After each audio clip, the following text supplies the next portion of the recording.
Okey, bagi yang nak tahu saya ambil daun biar dekat mana, saya dah bagi tahu tu kan. Dekat sini lah. Ini hutan daun biar.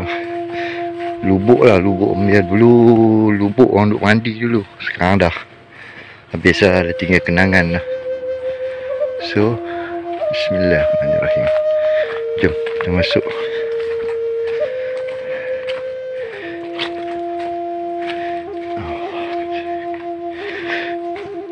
Selalu seorang-seorang je lah kalau nak masuk ambil yang di daun ni. Tapi yang ni susah sikit nak ambil.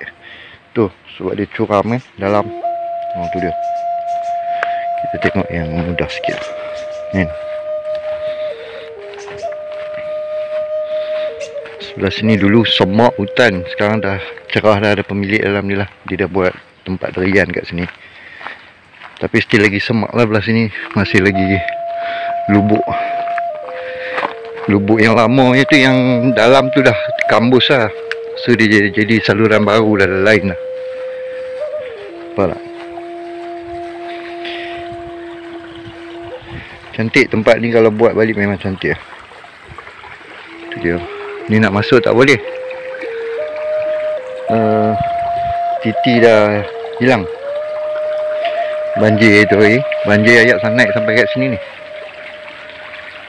Dia. Bismillah.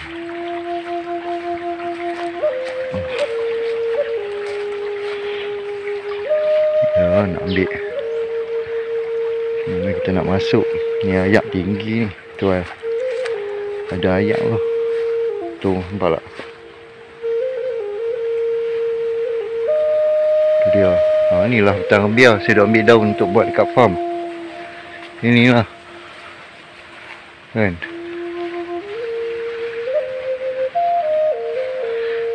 Masuk seorang-seorang je lah. Dan kalau ada kawan kat sini orang dia teman juga. Tapi air-air ni memang tak ada. So seorang-seorang lah. Daun cantik atas tu, tapi nak ambil tu ya Allah. Macam ni dah masuk tinggi. Kita akan cari yang mudah je lah. Kalau nak tengok hutan Gembiar punya pandangan, ini dia hutan Gembiar ni. So saya akan matikan telefon dulu. Cantik tempat, memang cantik. Tapi kalau tengok di real life memang betul-betul hutan lah. So kena beringat lah nak masuk. Saya matikan telefon dulu lah. Bismillah. Daun yang kita dah ambil tadi kat situ. So sekarang kita nak rintih-rintih. Kita nak ambil daun, buka balik. Nanti kita akan masukkan dalam guni tu. Ni guni tu. InsyaAllah kalau tak cukup nanti kita tebang lagi. Air banyak tinggi, masuk sampai ke dalam tu. Tapi kena beringat lah kan. Okay, kita siapkan dulu yang ni. Ambil banyak juga ni. Banyak juga. Yang sini tak ada masuk. Tu dia punya ayak parit tu luas sangat, jadi macam sungai lah. So kena bubuh jambatan, bubuh titi tu. Ni bukan titi tu, tu batang Gembiar tu. Alright. So kita settle dulu. Kita bawa balik farm. Ni daun yang kita dah ambil tadi.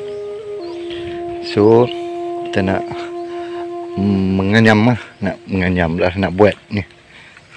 Nak start anyam lah, orang panggil anyam. Tapi ni hari ni boleh siap. Rasanya dalam sekeping 2 ekor. Sebab banyak kerja lain nak buat kan. So boleh simpan lah. Simpan kena letak tempat teduh. Kena make sure spray dulu air supaya dia tak kecut sangat. Esok boleh okey lagi, tak ada masalah lagi. Alhamdulillah.